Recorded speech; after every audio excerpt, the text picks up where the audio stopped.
Let me tell you something. Life doesn't respond to intention. It responds to movement.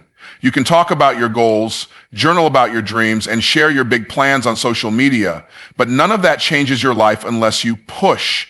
Not once, not when you feel like it, every single day. Let me ask you this. What did you push today? Because if you didn't push yourself, life pushed you around. Discomfort is the catalyst of growth. This is a truth that applies across every area of life. Spiritually, emotionally, physically, financially. Nothing significant has ever been achieved by a person who chose comfort over challenge. Growth, by its very nature, demands discomfort. It pulls you out of what's familiar and stretches you into what's possible. But the problem is, most people are addicted to ease. They want growth without resistance, results without responsibility, and transformation without tension. And that's not how real elevation works. The process of becoming more, of expanding into the full capacity of your calling, requires you to do what's uncomfortable, repeatedly. Look at nature. Trees don't grow without pressure. Their roots push through hard soil. Their trunks withstand storms. Their leaves reach for the light. That process isn't smooth or easy. It's turbulent. But that very tension is what produces strength. Now apply that to your life.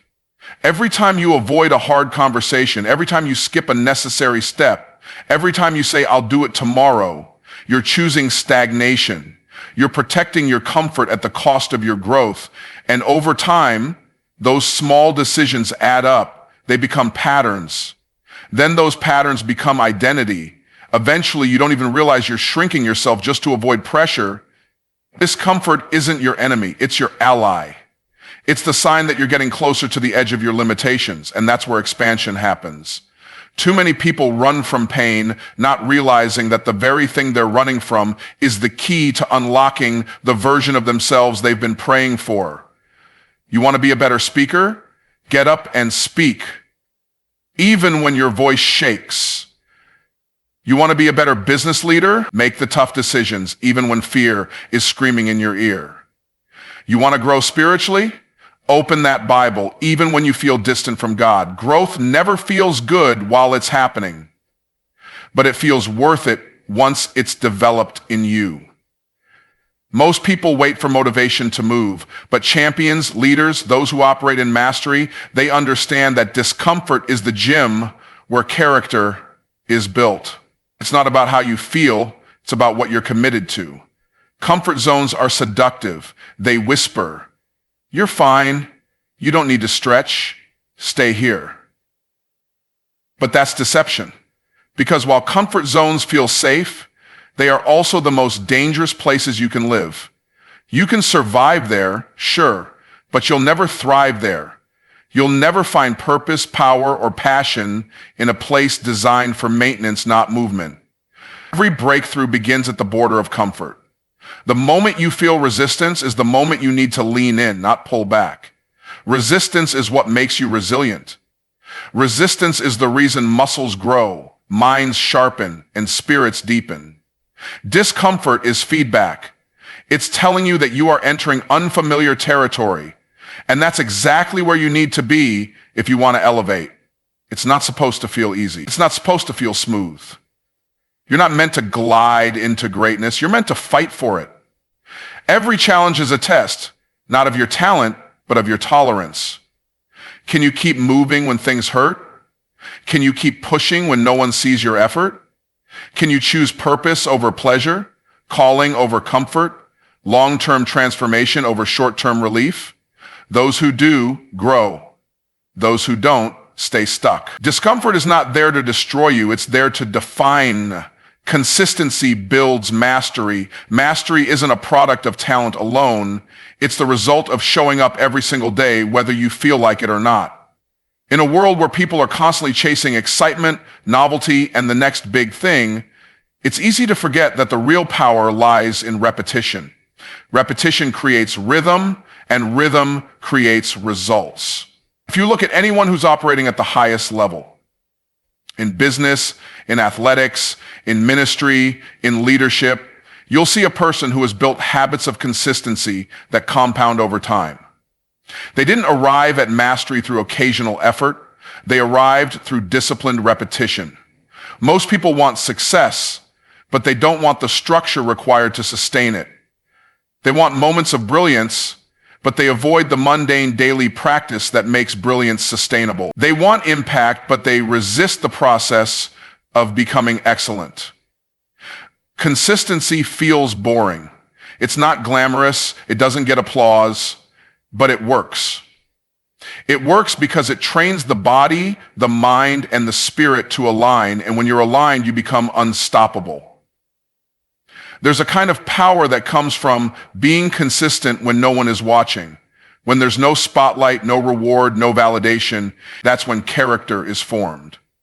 Consistency isn't about perfection, it's about repetition. Even when it's not pretty, even when it's not your best day, even when the results don't come immediately, consistency says, I'm committed to the process regardless of the payoff.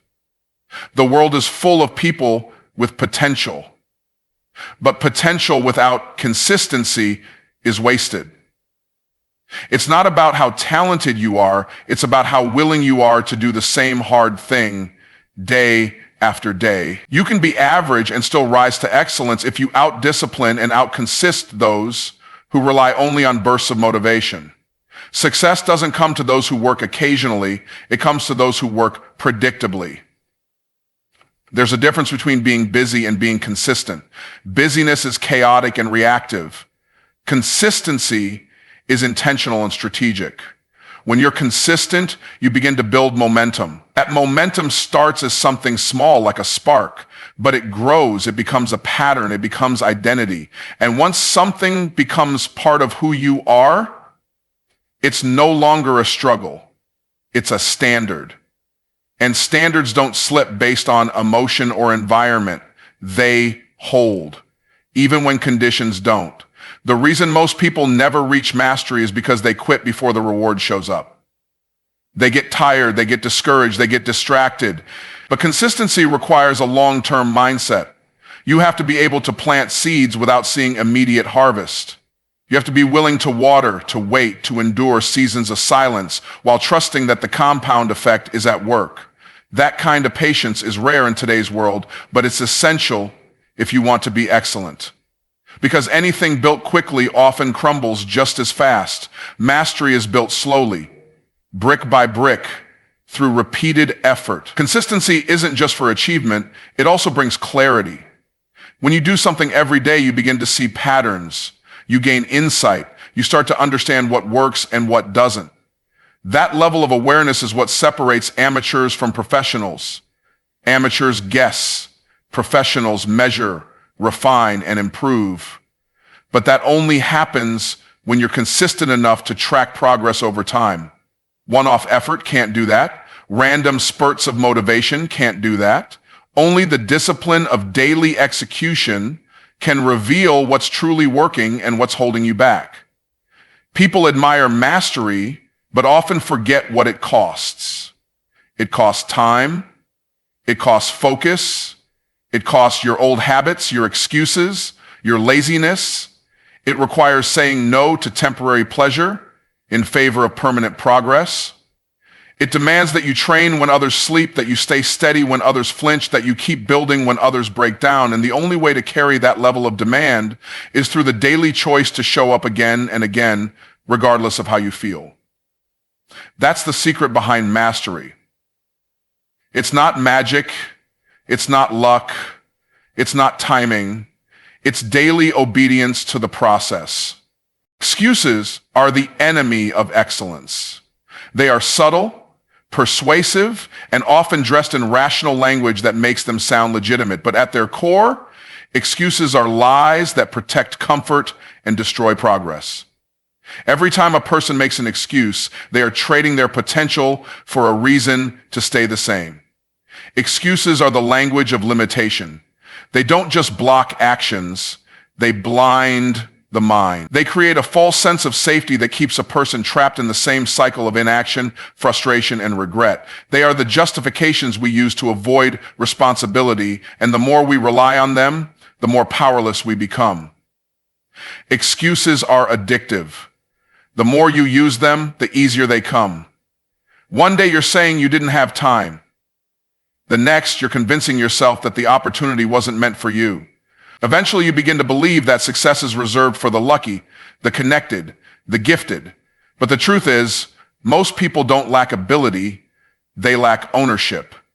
And ownership and excuses cannot coexist. When you choose to make excuses, you are actively refusing to take command of your life. You're handing your power over to circumstances, other people, or your past, and allowing those things to dictate your future. Excellence requires brutal honesty. It demands that you look yourself in the mirror and admit when you've fallen short. Not because you want to beat yourself up, but because you're committed to getting better. Excuses keep you emotionally comfortable, but excellence requires emotional discomfort. It forces you to ask hard questions. Why didn't I follow through? What fear am I hiding behind? What habit am I refusing to change? What truth am I avoiding? These are the kinds of questions that break the cycle of excuses and open the door to real transformation. The danger with excuses is that they sound so reasonable. I was tired. I had too much going on. I didn't know how to start. But behind every excuse is a deeper issue. Sometimes it's fear of failure. Sometimes it's fear of success. Sometimes it's laziness wrapped in a busy schedule. Regardless of the surface reason, every excuse creates distance between where you are and where you could be. And over time, that distance becomes painful. You see others progressing. You watch opportunities pass by. You feel the weight of unfulfilled potential. But instead of changing, many people double down on excuses because it's easier than facing the truth. Excuses rob you of excellence because they convince you that your current standard is acceptable. They lower the bar. They silence conviction. They make mediocrity feel normal, but deep down, you know better. You were created for more. You weren't built to settle. You weren't designed to live in cycles of delay, denial, and defeat. The voice inside you that says you can do better isn't guilt, it's guidance. It's calling you to rise, to push, to break through the barrier of excuse and step into a higher level of discipline and responsibility. Every time you break an excuse, you build strength. Every time you do the thing you said you didn't have time for. Every time you wake up early when you wanted to sleep in. Every time you take the hard road instead of the easy one, you're rewiring your identity. You're telling yourself, I'm no longer the kind of person who lets excuses decide my destiny. That's how transformation starts. Not with a grand gesture, but with a quiet decision to stop lying to yourself. You don't need a new plan. You don't need more information. You need to stop justifying the gap between what you want and what you're doing. Excuses are thieves. They steal time, potential, and purpose, and they never pay you back. The longer you entertain them, the harder it becomes to silence them. But the moment you decide that your future is more important than your feelings, everything begins to shift. Because excellence isn't accidental. It's intentional. It's a choice. And that choice must be made every day in the face of every excuse that tries to take it from you. Discipline defeats delay. Discipline is the ability to act in alignment with your goals instead of your feelings. It's the internal command that says, I move because it's right, not because it's easy. Most people delay progress not because they're incapable, but because they haven't developed the discipline to act immediately. Delay is the silent assassin of destiny. It disguises itself as wisdom, as patience, as timing, but more often than not, it is fear in a clever costume. Discipline strips away the excuses that delay creates. It forces you to confront the things you've been putting off, the conversations you've avoided, the actions you've ignored. Discipline is not just about doing what you don't want to do. It's about choosing who you want to become. Every act of discipline is a vote for your future self. When you delay, you're casting a vote for your comfort. When you act with discipline, you're casting a vote for your calling. Delay says, I'll do it when I feel ready. Discipline says, readiness is a myth. I move now. The longer you delay, the harder it gets to move. Delay drains momentum. It builds resistance. And the bigger that resistance becomes, the smaller your belief in yourself grows. That's how people lose years, not from a lack of desire, but from a lack of discipline. When you live by discipline, your future begins to obey you. You stop reacting and start ruling. You take control over your time, your choices, and your habits. Delay makes you a servant to circumstance. Discipline makes you a master of environment. With discipline, your mornings are no longer random. They're intentional. Your priorities are no longer negotiable. They're protected. You don't wait for motivation. You've trained your mind to move even when the emotion isn't there. That kind of control doesn't happen overnight. It's built, it's strengthened, it's forged through repetition and resolve. The danger of delay is that it always offers you something sweet in the moment: rest, comfort, relief. But what it costs you is often invisible until later: regret, missed opportunities, unfulfilled dreams. Discipline, on the other hand, often feels bitter at first. Waking up early, saying no to distractions, pushing past fatigue. But what it produces is always worth more than what it costs. Delay is easy in the moment and expensive in the long term. Discipline is costly in the moment and priceless in the future. People often confuse delay with planning. They say, I'm just thinking it through, or I'm waiting for confirmation. But if you've been sitting on the same idea for months or years, it's not planning, it's procrastination in disguise. Discipline moves you into execution. You don't have to have it all figured out to begin. You just have to decide that action matters more than comfort, that forward movement matters more than perfection. Perfection is often the excuse delay uses to survive. Discipline kills perfectionism because it values progress over image. When you cultivate discipline, you change your entire relationship with time. You stop saying, I don't have time, and start realizing, I haven't made this a priority. Time is not the issue. Management is. Energy is not the problem. Direction is. Most people don't need more hours in the day. They need more clarity. And clarity is produced through disciplined thinking, planning, and execution. Delay blurs clarity because it fills your mind with unfinished tasks and unresolved tension. Discipline creates peace by closing the loop between intention and action. Discipline also strengthens identity. Every time you follow through on what you said you would do, you reinforce the belief that you are reliable, strong, and capable. Delay weakens identity because it creates a pattern of broken promises. Even if no one else sees it, you see it. And every time you delay, your internal trust decreases. You begin to second guess yourself. You question whether you really have what it takes. But discipline rebuilds that trust. It says, I am a person who follows through. It rewires your self-perception, and eventually that new identity produces a new reality. Vision requires movement. A vision without action is just a dream. And dreams that remain dreams eventually become regrets. Vision is not just an image in your mind or a sentence written in a journal. It is a call to motion. It is a glimpse of what could be, and with that glimpse comes responsibility.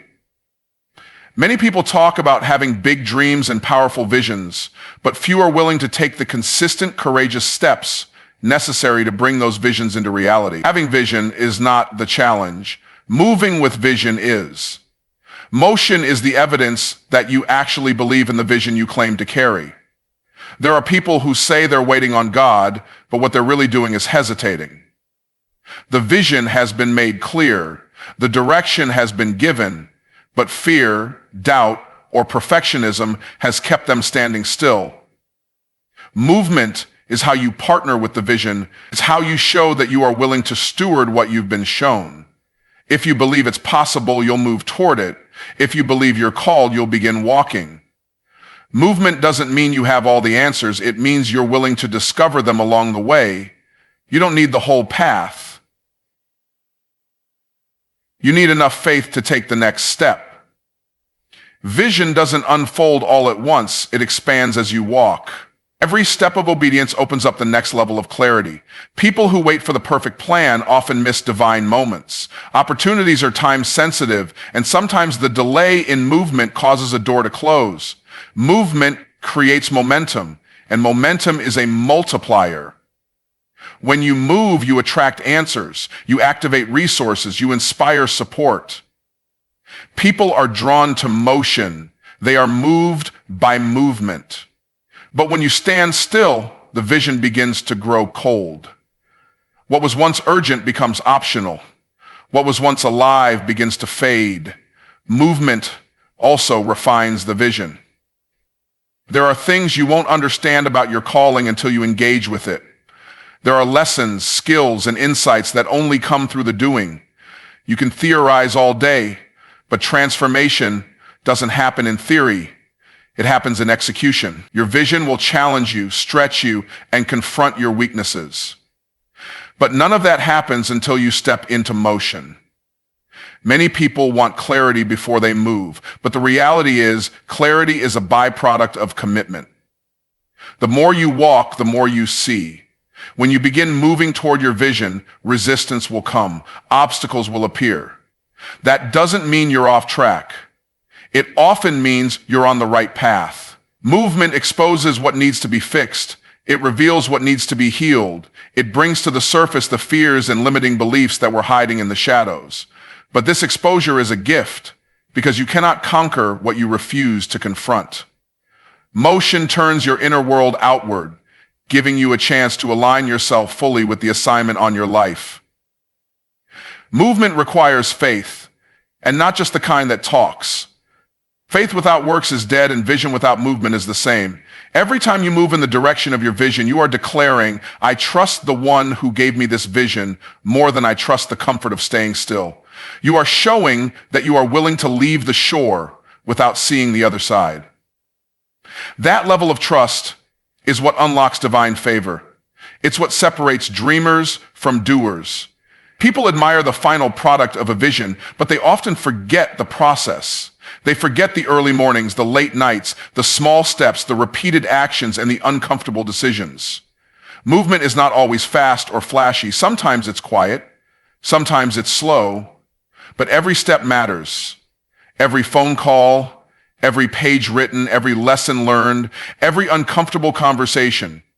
These are the bricks that build the bridge from vision to manifestation. The gap between where you are and where you're called to be is closed through movement. Not more wishing, not more talking, but by walking in faith with focus and follow through. God honors diligence, not laziness. Diligence is not just hard work. It is focused, consistent, purposeful effort aligned with divine calling. It is the daily decision to show up, to serve, to push, to build, regardless of applause or acknowledgement. In Scripture, it is the diligent who are promised reward. It is the diligent who are made rulers over much.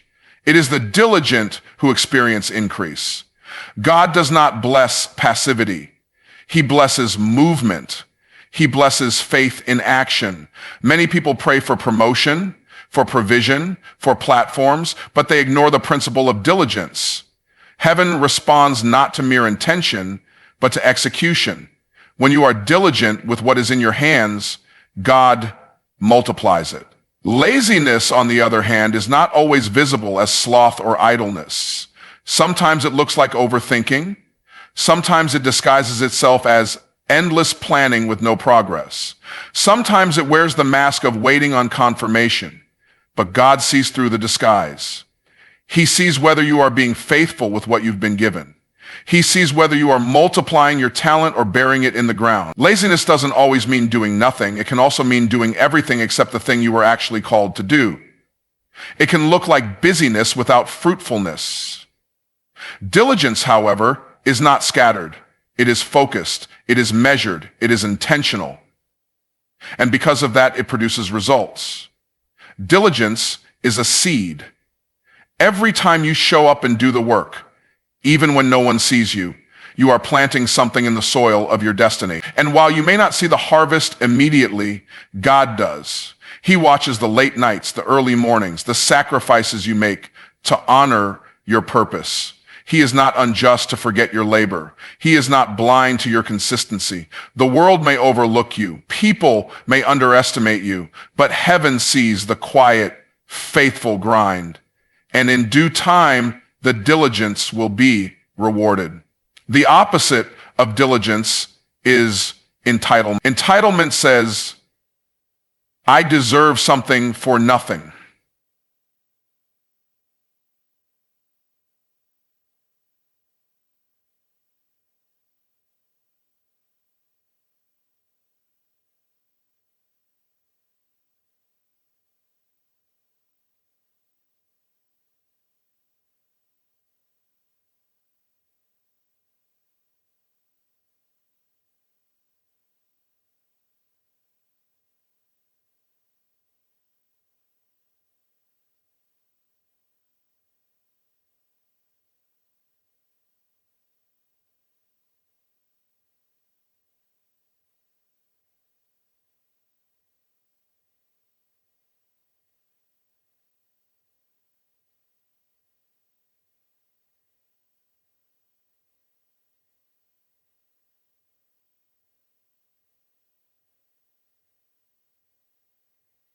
It is the refusal to waste what God has entrusted to you. Laziness shrinks your capacity. It makes you passive. It convinces you that average is acceptable and that good enough is good enough. It lowers your standards and numbs your hunger. Over time, it erodes your confidence and poisons your purpose. The longer you live in laziness, the harder it becomes to believe you were ever meant for more. But diligence expands capacity. It increases favor. It prepares you for responsibility. God cannot promote someone who has not proven faithful at the current level. That faithfulness is revealed through diligence, through the way you handle the little things, through how you treat what no one else values, through your commitment to excellence even in obscurity. There is power in persistence. Diligence keeps showing up after rejection. It's building when the results are slow. It keeps believing even when others doubt. That kind of resolve draws divine attention. God blesses the hands that build. He breathes on the efforts of those who refuse to give up. He empowers those who stay in position. Because when you are diligent, you become dependable. And when you are dependable, God can trust you with more. He can expand your territory, enlarge your influence, and increase your impact. Some people are praying for what others are working for. Some are asking for outcomes without putting in the hours. But the kingdom operates on principles. And one of the unshakable principles is that diligence leads to reward. You cannot skip the process. You cannot bypass the grind. You cannot fake fruit. What you sow, you will reap. And diligence always sows with intention, knowing that the reward may be delayed, but it will never be denied. Now you've heard the truth. Growth demands discomfort. Mastery requires consistency. Excellence rejects excuses. Discipline crushes delay. Vision commands movement, and God rewards diligence. You don't need another motivation video, another plan, or another permission slip to start. What you need is a decision to push yourself every day, not just when it's convenient, not just when you're inspired, but when it's difficult, when it's quiet, when no one is watching, because that's where real transformation lives. You were not designed to live a life of mediocrity. You were built to create, to lead, to expand, to reflect the image of a God who finishes what he starts. So push past comfort, push past fear, push past excuses, push into your next level, push with vision, push with faith, push with fire. Because if you push daily, you will break through eventually. And when you do, you won't just have success, you'll have become the kind of person who can sustain it.